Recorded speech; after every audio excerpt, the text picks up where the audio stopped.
مجدد دین و ملت مولانا امام شاہ احمد رضا فاضل بریلوی رحمۃ اللہ علیہ کی اس خوبصورت تقریب میں اور آپ حاضر ہیں۔ آپ احباب جہاں جہاں سے تشریف لائے ہیں، اللہ تعالیٰ آپ کو بے پناہ برکتیں عطا فرمائے۔ اللہ کریم ہم سب کو اخلاص کی دولت عطا فرمائے۔ دوستو، کچھ چیزیں ایسی ہوتی ہیں جو بیان کرنے سے تعلق رکھتی ہیں، اور کچھ چیزیں ایسی ہوتی ہیں جو چکھنے سے تعلق رکھتی ہیں۔ کچھ کام ایسے ہوتے ہیں جو کہنے سے سمجھ میں نہیں آتے، کرنے سے سمجھ میں آتے ہیں۔ قرآن پاک نے ہمارا جو نبی پاک صلی اللہ علیہ وسلم کے ساتھ رشتہ بیان کیا ہے، وہ احساسات کا رشتہ ہے۔ النبی اولیٰ بالمؤمنین من انفسہم، فرمایا مومنو تم اپنی جانوں کے مالک نہیں بلکہ میرے نبی تمہاری جانوں کے مالک۔ اور ایک معنی اس کا یہ کیا گیا اولیٰ بمعنی اقرب کے، کہ تمہاری جان تمہارے اتنے قریب نہیں جتنے میرے نبی تمہارے قریب ہیں۔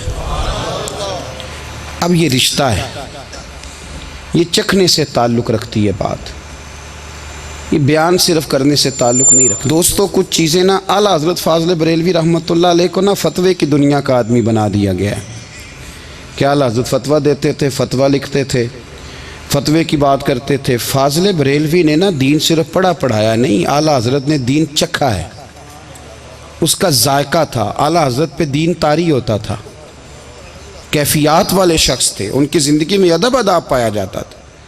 وہ سوز والے تھے، درد والے تھے، کیفیات والے تھے۔ ضروری تو نہیں کہ صرف آپ بات سے ہی تعلق رکھیں، جب تک کسی کی ذات سے تعلق نہیں ہوتا تو اس کی بات بھی سمجھ میں نہیں آتی۔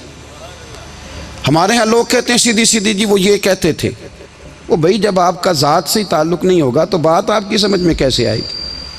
آپ پڑھیے نا بخاری شریف، حضرت عبداللہ ابن عباس پہلے مفسر ہیں امت کے۔ کیسے مفسر بنے؟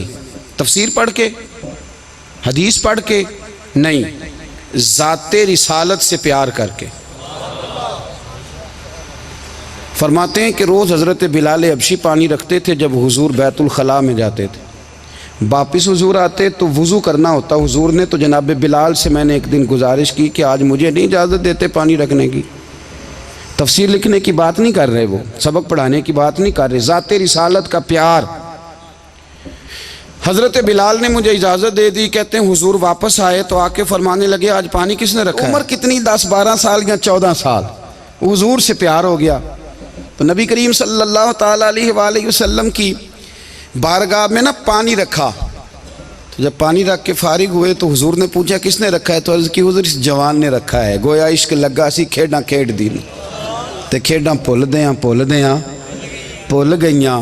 کہتے ہیں جی اس نے رکھا ہے پانی، تو رسول کریم نے نا ہاتھ اٹھا دیے۔ آپ سمجھیں بات کو، انہوں نے جہاد نہیں کیا، انہوں نے کوئی ایسا کام نہیں کیا، صرف حضور کے لیے۔ کہتے ہیں تو خدمت ہی کرتا رہتا ہے، تمہیں پتہ ہی نہیں خدمت کا صلہ کیا ہے، پتہ ہی نہیں خدمت کا صلہ کیا ہے۔ پانی رکھا، بخاری پڑھ رہا ہوں، میرے رسول کریم نے ہاتھ اٹھائے، کہا اے اللہ اسے دین کی سمجھ عطا کر دے، دین کا فقیہ بنا دے۔ ایک دن پانی رکھا، مصطفیٰ نے دعا کی، امت کے سب سے بڑے مفسر قرآن بن گئے۔